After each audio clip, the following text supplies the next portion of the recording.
Buenas tardes. Sobre la hora prevista, en principio puntuales, como se merece, como se merece este alumnado.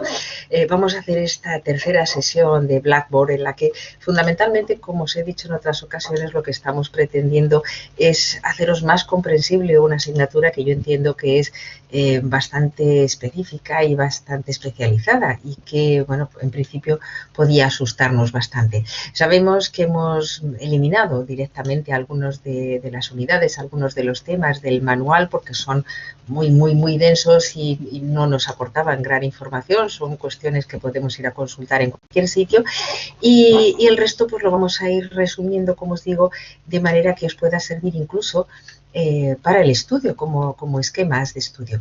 En este caso, en esta sesión, esta tarde, voy a resumiros los temas que son del 12 al 18 y que, como veis aquí, hacen referencia a los productos de limpieza domésticos, los detergentes, blanqueantes, cáusticos,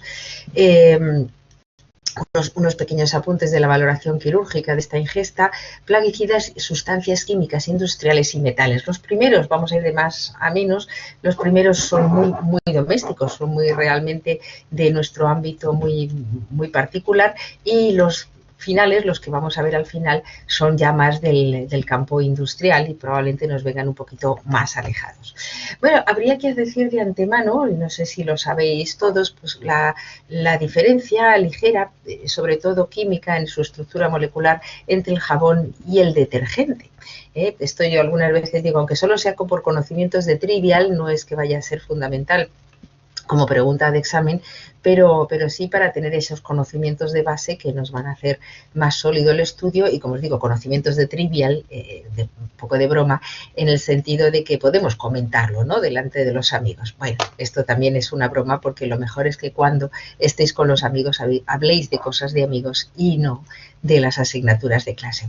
Bueno, en cualquier caso, el jabón, que lo han hecho pues desde tiempos ancestrales nuestras abuelas, bueno, pues nuestros antepasados, se hace con grasas de cualquier origen, grasa natural y lejía. Tiene un pH elevado, es decir, es un pH básico, que es entre 9 y 10, es decir, básico o alcalino, y es por ese motivo un agente muy eficaz de limpieza. En el caso del detergente, como veis ahí, las moléculas son muy parecidas, pero es un producto sintético y que normalmente está derivado del petróleo, es uno más de los derivados del petróleo y es mucho más eficaz, es más eficaz dentro de que todos ellos se tratan de productos de limpieza cuando se utiliza con aguas duras. ¿Qué propiedades va a tener tanto el jabón como el detergente? Por un lado, la humectación, que es la capacidad de mojar más, es decir, que para una gota de agua se puede abarcar más superficie, es decir, como está aquí expresado en este esquema, que creo que es bastante expresivo, disculpad, que son las alergias de temporada. Bueno, pues a una gota le agregamos detergente o ese jabón, lo que vamos a conseguir es como si estuviera extendida, como si estuviera expandida, y para esa misma gota vamos a abarcar más superficie de aquella que estemos intentando limpiar y por lo tanto se va a mejorar esa capacidad de limpieza del agua sola con respecto al agua con detergente. Esa sería la propiedad que llamamos humectación. Por otro lado, podemos comentar las propiedades de penetración, que es cuando la superficie, si a una gota de agua le agregamos ese detergente, podemos hacer que penetre más en ese tejido o en esa sustancia que estemos intentando limpiar. Eso, evidentemente, en los tejidos, sobre todo en los tejidos más naturales, no tanto los sintéticos, pero también estos últimos, va a permitir que la limpieza sea mayor. Humectación y penetración son dos características de jabones y detergentes que los van a hacer idóneos a la hora de pues esa actividad que queremos conseguir, que es la de la limpieza de distintas superficies. Por otro lado, también tenemos las propiedades de emulsión y suspensión. La emulsión químicamente es la dispersión de partículas finas directamente de uno o más líquidos en otro líquido.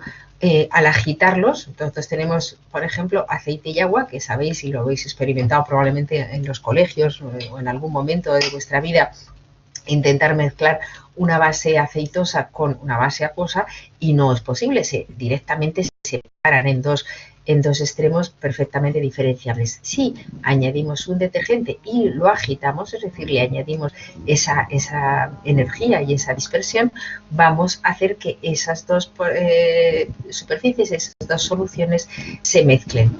Y finalmente la suspensión, que decíamos, consiste en dejar las suciedades o las partículas de suciedad que están en solución para que no se vuelvan a depositar en el mismo. De manera que si tenemos agua, por ejemplo, veis aquí el ejemplo, agua más una serie de sólidos que van a ser, en este caso, una suciedad, se van a decantar, mientras que si le añadimos a esta mezcla, le añadimos un detergente, se van a mantener en suspensión de manera que los podamos filtrar y no vuelvan a depositarse. Así que tendremos la humectación, la emulsión y la suspensión como unas características de detergentes y de los jabones, por no diferenciarlos en sí, aunque ya hemos visto que son ligeramente distintos. Una cosa muy importante de los detergentes es esa capacidad de ser un agente tensioactivo, o lo que también se llama un surfactante, os lo pongo aquí entre comillados. Va a facilitar, esto significa que va a facilitar la tarea del agua consiguiendo que se moje o que impregne mejor los tejidos, de manera que se separa la suciedad de estos y se impide que se depositen de nuevo. En estos gráficos yo creo que se expresa bastante bien. Nosotros tenemos aquí un surfactante, que en este caso es este detergente, en forma de palillitos, ¿no? Palillitos, una especie de palillitos con un puntito azul, bueno, lo hemos expresado así, y un tejido, vamos a imaginar que es ese tejido que queremos limpiar, y una mancha, una base grasa. Lo que va a hacer ese detergente es recubrir esa mancha grasa por esa capacidad surfactante, de manera que va a aislarla, lo va a separar y va a facilitar su eliminación o su repulsión, gracias a que todas las demás sustancias de ese detergente, todas las demás moléculas, perdón, de ese detergente van a estar junto al tejido, haciendo que, a su vez, además de ejercer esa dispersión de las partículas grasas, de las partículas de suciedad, vayan a ser repelidas por el propio tejido. Eso incrementa las propiedades de limpieza, que es lo que perseguimos al utilizar un jabón o un detergente. Recordad la capacidad de surfactante de los tejidos, de los jabones y detergentes, porque esto sí nos puede suponer un concepto, bueno, del que se podría poner alguna pregunta de examen.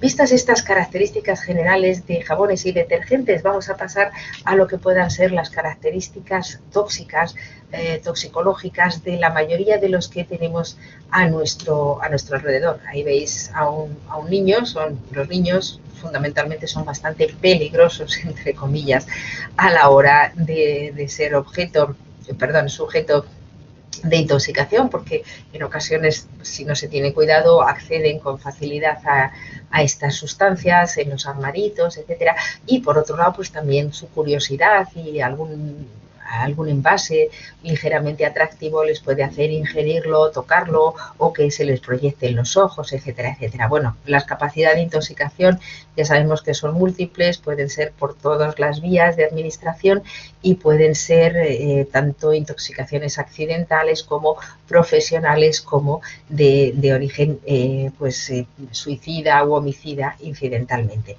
Bueno, los detergentes que tenemos a nuestro alrededor van a ser, por un lado, jabones, y luego van a ser los tensioactivos, que a nivel molecular, solo recordar que dependiendo de su estructura atómica molecular, van a ser aniónicos, catiónicos o no iónicos. Los más usados, como os pongo aquí en este esquemita, van a ser los tensioactivos aniónicos. La verdad es que son poco tóxicos, aunque pueden producir una cierta irritabilidad en su contacto, pues lo que decimos, una sensibilidad cutánea. Si se ingieren o si se respiran vapores de los mismos, pueden llegar a irritar también las vías respiratorias, digestivas, y por lo tanto puedan producir alguna sintomatología en este sentido, alteraciones gastrointestinales, irritación en los ojos en el caso de que lleguen a afectar a estos, pero generalmente con ceder el contacto del tóxico, es decir, el detergente, y lavar muy bien la zona, pues no suele haber mayores problemas, aunque, bueno, pues en algunos casos bueno, pues puede haber necesidad de una intervención médica más intensa y, desde luego, lo que no se aconseja es que se provoque el vómito o el lavado gástrico. ¿Por qué? Porque si estamos sacando del estómago, o es decir, estamos volviendo al esófago un producto que es irritante, estaremos duplicando esa actividad irritativa.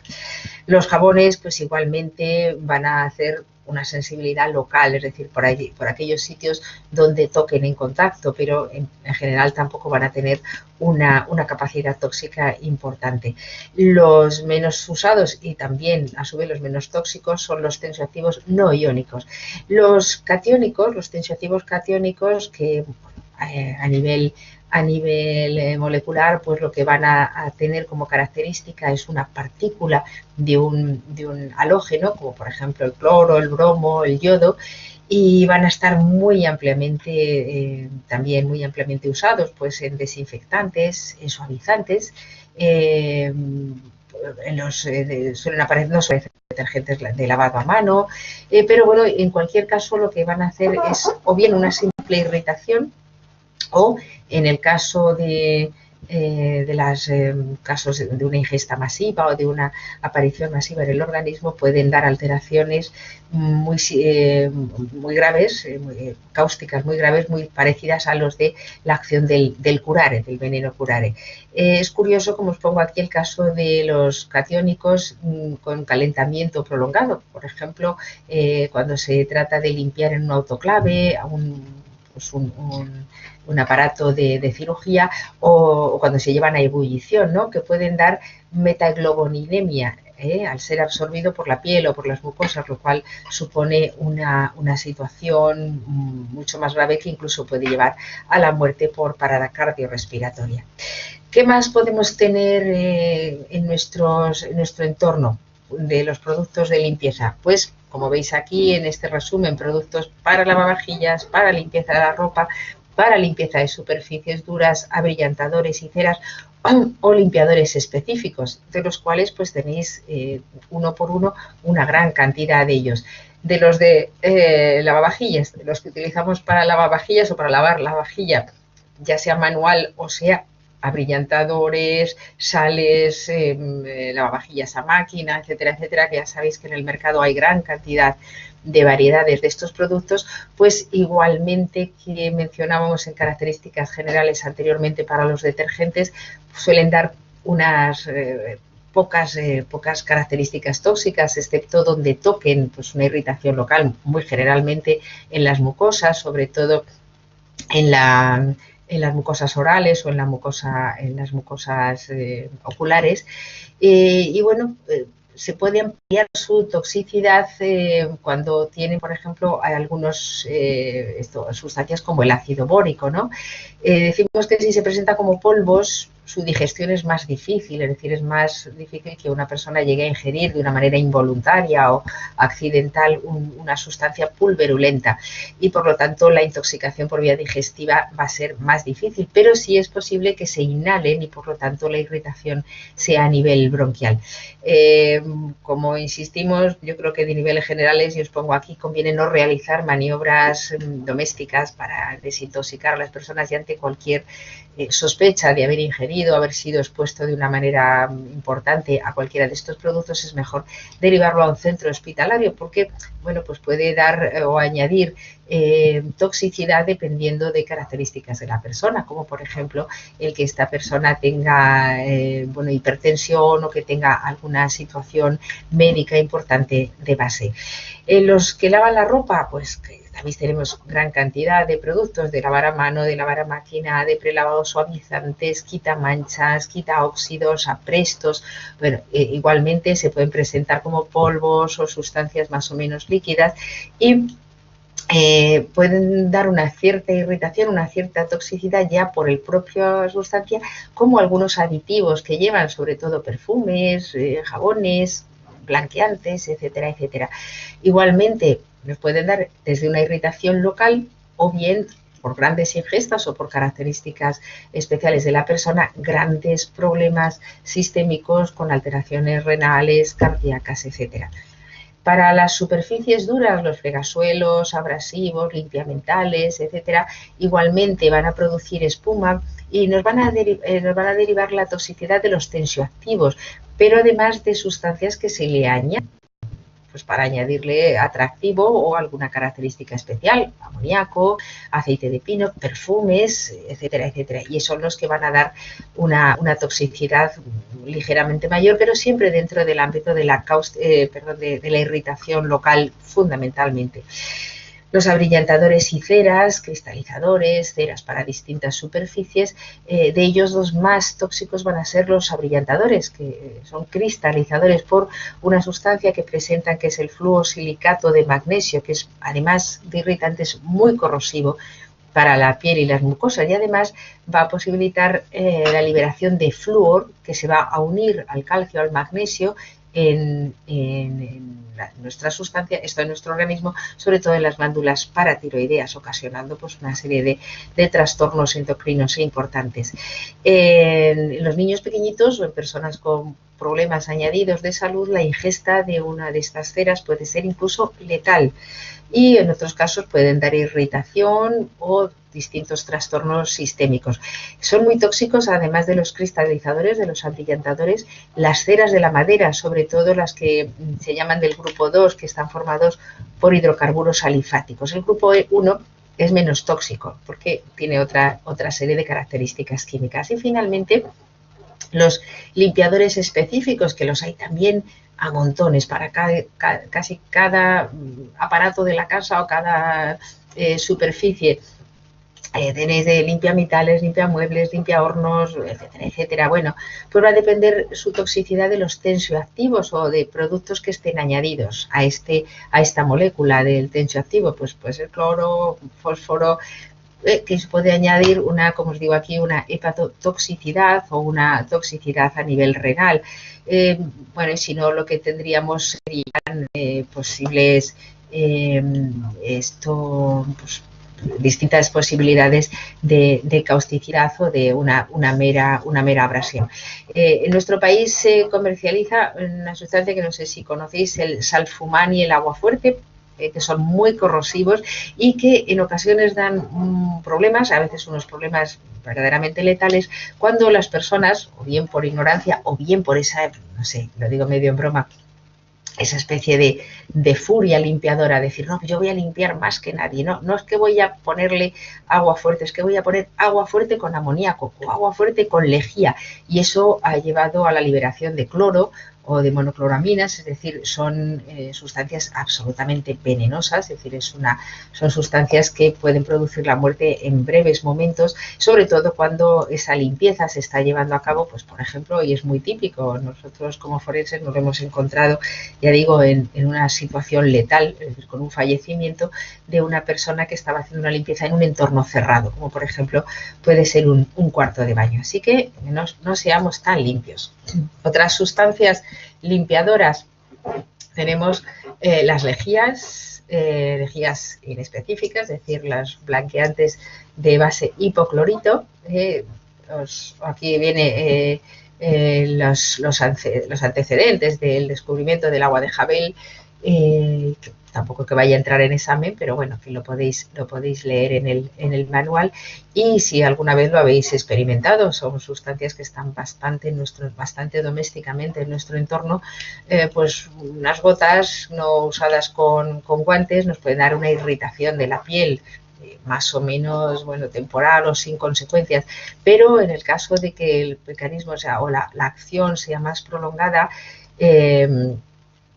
por supuesto que llegue a contactar con las mucosas o incluso que se llegan a ingerir, la quemazón y la necrosis que van a producir son extraordinariamente lesivas, es decir, no solamente van a ser muy, muy dolorosas, sino que van a producir una destrucción de los tejidos por los que van pasando, lo cual pues, podéis imaginaros que en la ingesta de estos productos, de estas lejías, puede dar, o la ingesta o su aspiración o la entrada por vías respiratorias va a ser absolutamente pues, letal. Algunas personas lo han usado con efecto autolítico, aunque sí es verdad decir que como medio primario para suicidarse no es el más eficaz, porque además es, como os digo, muy doloroso. Entonces no es inicialmente algo que una persona vaya a utilizar para bueno, pues para conseguir su fallecimiento.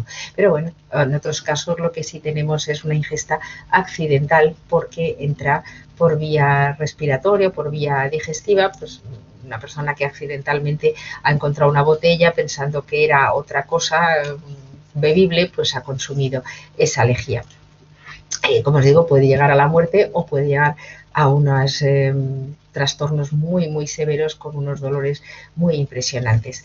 Podemos tener otros blanqueantes que no son base de hipoclorito, que son de peróxido de hidrógeno y con productos además tensioactivos, ¿no? Igualmente van a ser más corrosivos e irritantes en las zonas donde toquen, pero escasamente pueden entrar a todo el organismo. Van a producir problemas si se ingieren o si se respiran, igual que nos pasaba con las otras lejías de base hipoclorito. Y finalmente tendríamos los blanqueantes a base de perborato, que tienen carbonatos, bicarbonatos, fosfatos, bueno, y además tensioactivos. Esto puede dar, nuevamente, como está pasando en todos los detergentes que estamos comentando, irritación gastrointestinal, a veces con hemorragia, y luego ya específicamente con los radicales que se estén añadiendo pueden producir distintos tipos de problemas. Por ejemplo, el que tenga ácido bórico, tenga borato, una sal de ácido bórico, puede producir hipotensión, acidosis metabólica, anorexia, descamación, sobre todo en las partes más blandas, y afectación del sistema nervioso central, que puede ser muchísimo más grave, incluso con un fracaso renal e incluso, como puede ocurrir con todo, el fallecimiento de la persona. Después el manual os propone una distinción muy igual que hablamos de los detergentes y los jabones, de álcalis y de ácidos. Los álcalis, que eran todas estas lejías, estos productos de limpieza, van a tener un pH muy alto, va a ser el pH básico, y lo que van a producir, sus características, que van a saponificar las grasas y van a captar protones de las proteínas. Es decir, van a producir necrosis, es decir, muerte del tejido, deshidratación y trombosis de vasos venosos. Todo ello además bastante rápido, de una forma prácticamente inmediata. En el caso de que se ingieran, el estómago lo que va es, os pongo aquí entrecomillado, se va a proteger por la acidez que tiene de por sí el propio estómago, es decir, va a compensar la sustancia alcalina con la acidez de su propio mecanismo, ¿no? Bueno, la ingesta va a dar un malestar inespecífico, dolor, molestias gástricas o respiratorias si es que se inhala, y eso puede durar unos días. Si se destruyen los nervios periféricos, lo que puede es que no haya dolor, y eso pues puede ser un falso síntoma de gripe. Pero si la ingesta de un alcalino o la exposición a un alcalino es grave, podemos encontrarnos con peritonitis, un colapso circulatorio, un shock hipovolémico, y una semana, unos cuantos días después, puede darse la muerte, necrosis del esófago. Cuidado, y aquí lo apunto como una llamada de atención, no para vosotros, pero sí para los médicos, pero en cualquier caso del sentido común. Si sospechamos o sabemos que se ha ingerido un álcali, lo que no vamos es a meter un tubo, es decir, no vamos a hacer endoscopia, porque seríamos probablemente los responsables de esa rotura finalmente del esófago. Y si no hay el fallecimiento de la persona, a las 3-4 semanas, al mes aproximadamente, se va a concluir con una cicatrización que puede ser beneficiosa o puede que dé estenosis, es decir, estrechamientos en el esófago, en cuyo caso habría probablemente que hacer dilataciones o habría que hacer algún tipo de intervención terapéutica para que pudiera recuperar el tránsito ese esófago. Y en ocasiones, a largo plazo, pueden darse un carcinoma de esófago, que es pues a su vez una gravedad añadida. Y en cuanto a los ácidos, las sustancias que tienen un pH por el extremo, es decir, mucho más bajito, por debajo de 2, son muy corrosivas. No solamente por el propio pH, este pH ácido, sino por la concentración molecular y el tiempo de contacto que estén junto con el tejido en el que están. Producen en este caso menos lesiones esofágicas al pasar rápido, pero sí van a necrosar, es decir, lo que van a afectar es el estómago. ¿Por qué? Porque se le va a añadir el ácido que se está ingiriendo con el ácido del propio estómago, en cuyo caso además se añade gravedad porque el píloro se cierra, haciendo que este producto junto con el ácido del propio estómago se perpetúen en una acción incrementada. En principio hay mucho dolor en las zonas por donde va pasando este tóxico ácido, puede haber una diarrea con sangre añadida, claramente añadida, puede haber una perforación en el aparato digestivo o bien irritación respiratoria si es que se ha inhalado, edema, hinchazón de la glotis, lo que puede producir una asfixia, shock circulatorio, etcétera, etcétera, e incluso una muerte de la persona por un colapso generalizado. Si la persona sobrevive y de modo tardío, se van a dar alteraciones metabólicas, estenosis, estrechamientos digestivos y a largo plazo, igual que ocurría con la acción de los álcalis, un carcinoma gástrico o esofágico. El manual nos propone una serie de sustancias que resumo muy rápidamente, o de productos que puedan ser tóxicos eventualmente. Muy a nivel profesional es la intoxicación con cemento, que es en este caso de pH 12 y por lo tanto alcalino o básico, que además suele presentarse en sus formulaciones industriales con óxido de hierro, sílice, aluminio, magnesio, distintos aditivos.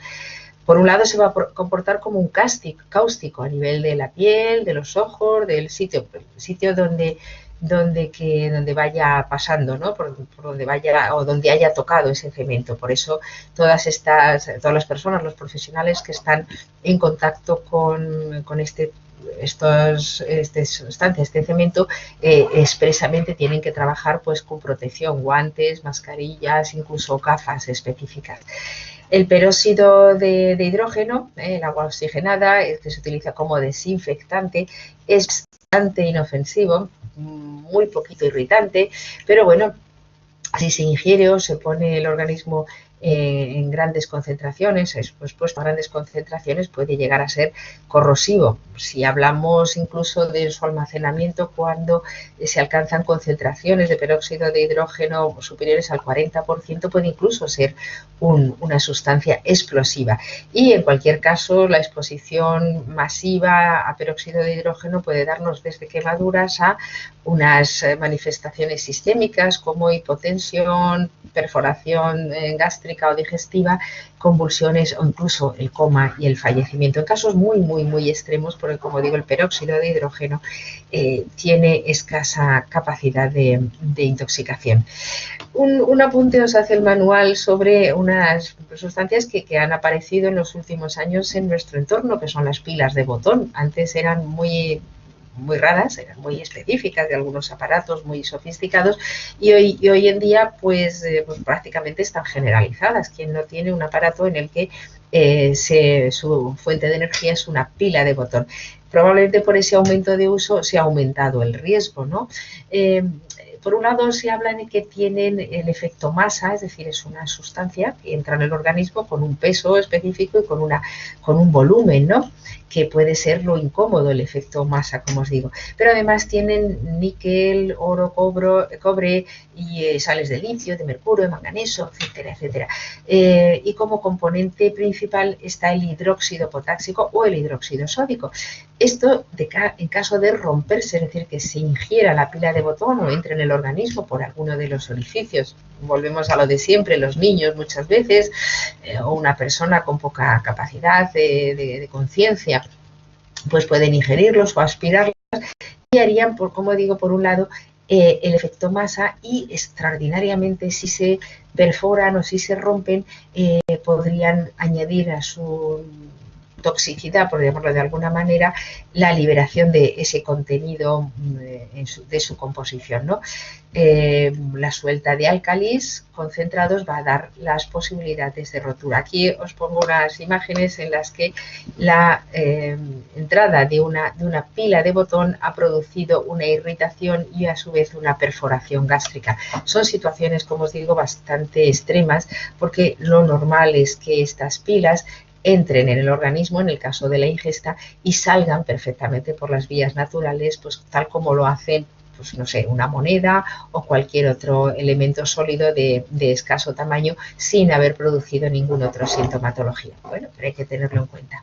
Ojo, que no vamos a hacer nada o digamos o eliminamos antes de, al principio de la asignatura dejamos eliminado el capítulo en el que se habla de aspectos quirúrgicos de la ingesta de cáusticos. ¿Por qué? Porque ya lo dijimos, es muy específico y desborda muy ampliamente lo que pretendemos en esta asignatura. No vamos a ser cirujanos, no vamos a abordarlo y por lo tanto, insisto, vamos a olvidarlo. ¿De acuerdo? Esta materia queda superada y pasaríamos al capítulo de los plaguicidas, que también los vamos a resumir pues, prácticamente en esta diapositiva.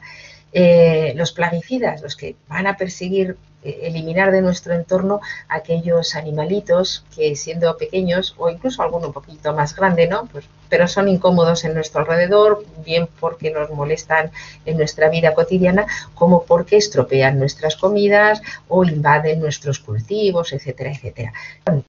Insecticidas, repelentes de insectos, acaricidas, herbicidas, fungicidas, los helicidas y los raticidas o rodenticidas, ¿no? Bueno, de insecticidas, pues generalmente tenemos los organofosforados, los organoclorados, los clorobencenos, los piretroides, la rotenona, agentes sinergistas, abamectina. Bueno, tampoco hace falta que lo aprendáis todos. En estos casos, en cualquiera de ellos, por tenerlos todos en el mismo grupo, es muy frecuente la intoxicación por vía inhalada. ¿Por qué? Porque suelen presentarse como sustancias de aerosoles o pulverulentas, ¿no? Producen alteraciones del sistema nervioso central, además de irritar aquellos sitios por donde tocan. Pero es que además pueden producir algunas manifestaciones como las que estudiamos con las setas, ¿no? Con el síndrome muscarínico o el nicotínico, y pueden llegar incluso a dar el coma. Fijaros que se suelen acumular en la grasa del organismo y eso hace que puedan dar frecuentes recaídas, es decir, personas que han estado expuestas a alguna de estas estos insecticidas, pues por un cambio en su adelgazamiento, ¿no? Pues que liberen más o menos grasa, pierdan parte de su grasa y a su vez ese insecticida que estaba acumulado aparezca en sangre y por lo tanto puedan tener una toxicidad recurrente e incluso una toxicidad diferida. Y en muchos casos van a afectar, si no producen la muerte, pues al hígado, al riñón y a la médula ósea, sobre todo a largo plazo. Esos son los insecticidas. Los repelentes y atrayentes de insectos, acaricidas, son los que utilizamos a los perros, ¿no? para ahuyentar a los mosquitos y pueden llegar al ser humano por accidente, ¿no? Sobre todo en los niños. Estamos siempre las criaturas teniéndolas, son muy expuestos a las intoxicaciones de todo tipo. Sí pueden hacer afectaciones sistémicas y sobre todo si hablamos de niños o personas especialmente sensibles por alguna patología previa, van a tener más facilidad de tener manifestaciones neurológicas, dificultad respiratoria y convulsiones, incluso al coma o hepatitis tóxica o simplemente también en algunos casos irritación local. Fijaros que se han descrito en ocasiones asociado a la intoxicación con repelentes de insectos, unas manifestaciones psiquiátricas, que es una psicosis paranoide aguda por un contacto cutáneo repetido, es decir, personas que, pues porque sean agricultores o por, jardineros, etcétera, etcétera, sin cuidado, pues una manifestación, una aplicación cutánea sobre la piel de manera repetida puede llegar a dar una manifestación, entre otras cosas, una manifestación psiquiátrica en forma de psicosis paranoide. Los herbicidas o también fungicidas que los tenemos como el paraquat, los clorofenoxiacéticos, disculpad, generalmente tienen poca toxicidad porque se inactivan en el suelo. Una vez que hacen su función en las plantas, se pueden inactivarse en el suelo. Pero pueden ser cáusticos, lo que si son de manera masiva, si el tóxico llega en grandes cantidades al organismo, pueden incluso ser mortales. Forma además radicales libres y producen irritación y muerte, necrosis del tejido. Si sobrevive y en casos especiales puede dar afectación miocárdica, es decir, una inflamación del miocardio, puede dar hemorragias cerebrales, nexéptica, fibrosis pulmonar y fijaros, muy característico con uno de los herbicidas más famosos, el dicuat, pueden darse cataratas en ambos ojos tras la exposición a este producto. Los helicidas contra los moluscos pues van a dar fundamentalmente, para resumirlo, convulsiones, y los raticidas y rodenticidas, aquellos que fundamentalmente van contra las ratas y ratones de nuestro entorno, los más famosos son los que producen anticoagulación, porque atacan o contrarrestan la vitamina K, por ejemplo la warfarina, las curmarinas. Lo que van a hacer es que el ratón, la rata, va a consumir este producto, va a entrar en anticoagulación y en sitio alejado de nosotros, probablemente en su propio nido, va a fallecer por una serie de hemorragias generalizadas, ¿no? Va a ser lo mismo en el ser humano, es decir, que si nosotros de una manera accidental o una manera homicida o suicida se absorben, pueden producir hemorragias internas muy importantes y puede llegar, por supuesto, como así lo hemos visto en repetidas ocasiones, a la muerte por hemorragia y por un shock hipovolémico. Con esta diapositiva podríais tener resumido todo el capítulo de los plaguicidas y nos pasaríamos al de algunas sustancias químicas, fundamentalmente del ámbito industrial. También pueden afectarnos a nivel doméstico, pero nos los vamos a encontrar más en otros campos que no son el del día a día de nuestros domicilios.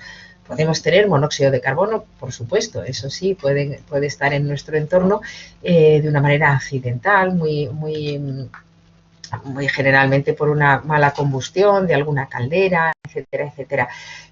Sabéis que es un gas incoloro, inodoro, insípido, bueno, pues que no se nota de ninguna manera, y lo que va a hacer es que desplaza por su gran afinidad por la hemoglobina al oxígeno, pues de una manera 200 o 300 veces superior a la del oxígeno. Eso va a hacer que la persona entre en anoxia, es decir, es como si la asfixiáramos, y cuanto más proporción del tóxico, es decir, cuanto más proporción de monóxido de carbono haya, más grave será la intoxicación, incluso llegando al fallecimiento de la persona. Digamos que cuando más del 50% del tóxico ha conseguido priorizarse sobre el oxígeno, va a prácticamente constituir la muerte de la persona. Es muy característico la rubicundez, es decir, lo rosada que tiene la piel la persona que está intoxicada con monóxido de carbono, y en ocasiones las personas que han sobrevivido refieren que se han quedado sin oír, ¿no? Como que no oyen, una hipoacusia y pues una cierta irritabilidad, un cambio de conducta, pero que esos suelen ser absolutamente pasajeros, ¿no? Si la persona no es consciente de que ha tenido una intoxicación muy leve o que ha estado expuesto muy levemente al monóxido de carbono, puede tener un malestar generalizado que puede confundirse pues con una intoxicación alimentaria, no sé, me ha sentado mal algo que he comido, o incluso con un malestar viral como pueda ser el de la gripe. Algo que no tenemos tanto en nuestro entorno y que es más difícil que nos lo encontremos son las sustancias agentes de control de motines, ¿no? Lo que van a perseguir no es matar a las personas y por lo tanto solamente se permiten en espacios abiertos. Lo que pretenden es una irritación pues de las mucosas, sobre todo de los ojos y de la nariz, lo que lleva a mucha lagrimeo, tos, estornudos, de manera que la persona se queda incapacitada, invalidada, pues en este caso para amotinarse, que es lo que pretenden disolver los agentes antimotines, ¿no? Los tenemos el gas CS, que es el clorobencil benciclideno, el gas CN o el MEIS, de benzol, el gas CR, es el lacrimógeno más potente, o la clorpicrina, que empezó a utilizarse en la Primera Guerra Mundial como agente además bélico, y después se ha utilizado en algo tan trivial como es el fungicida. Ojo que digo, está prohibido utilizarlo en espacios cerrados, pues podría crear además reacciones de pánico e incrementar las posibilidades de toxicidad, que en principio, como digo, son meramente externas o irritativas. Los destilados del petróleo, naftas, gasolina, queroseno, gasóleo, bueno, etcétera, etcétera, los tenemos, pueden ser agentes de intoxicación para los profesionales que los producen, que los manipulan, que los transportan y eventualmente para las personas en general. También sabéis que hay algunas personas que utilizan algunos de estos productos como sustancias de drogadicción. Bueno, pues para conseguir distintos efectos sedantes y placenteros, ¿no? Suelen ser irritaciones locales y depende pueden dar irritación cáustica, irritación local, pero también pueden dar somnolencia, agitación, euforia, dolor de cabeza y dependiendo de la proporción en el organismo pueden dar alteraciones neurológicas, cardiorrespiratorias o incluso pueden llegar a la muerte, aunque debe ser la proporción estadísticamente es muy pequeñita de fallecimiento y suele ser por problemas cardiorrespiratorios, ¿no? Por lo tanto, va a depender de si se ha aspirado o no. Hay una sustancia muy específica que es el aguarrás, utilizado debajo de la resina del pino, que se utiliza en insecticidas, en perfumes, en algunas vitaminas. Bueno, y en medicina para producir la miosis, para producir la minimización de la pupila, ¿no? También como expectorante, abortivo, antiséptico. Bueno, puede causar igualmente que las sustancias anteriores desde una irritación local, es decir, del sitio donde tocan, a ser un depresor del sistema nervioso central y por lo tanto producir la muerte.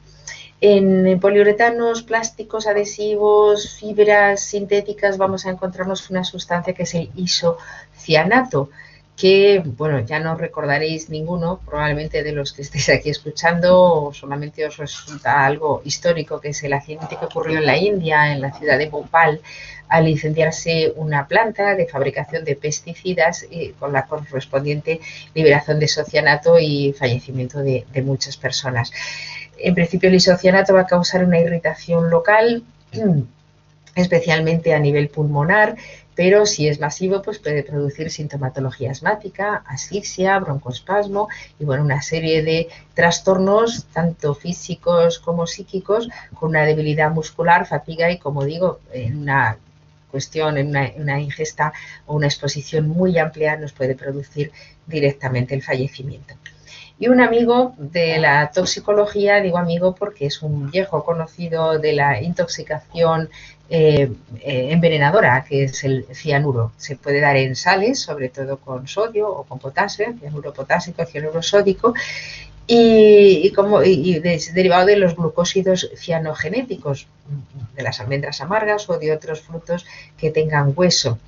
No se dan por comer, por supuesto, el producto, sino al masticarlo con los químicos de la digestión, es decir, con nuestro ácido clorhídrico que va a producir la liberación del cianuro. La clínica puede ser desde inmediata, fulminante, sobreaguda, con unas manifestaciones muy aparentes, un desplome, desmayo de la persona que echa espuma sanguinolenta por la boca, por la nariz, por el edema de pulmón y una muerte prácticamente inmediata, a una forma aguda con una sintomatología más larvada que puede llevar incluso a la muerte por parálisis respiratoria, una forma subaguda más larvada todavía o incluso una forma crónica cuando la exposición al cianuro es mucho más larvada y que va a dar un enrojecimiento de la piel, dolor de cabeza, anorexia, en fin, pues más o menos un malestar generalizado sin que ello conlleve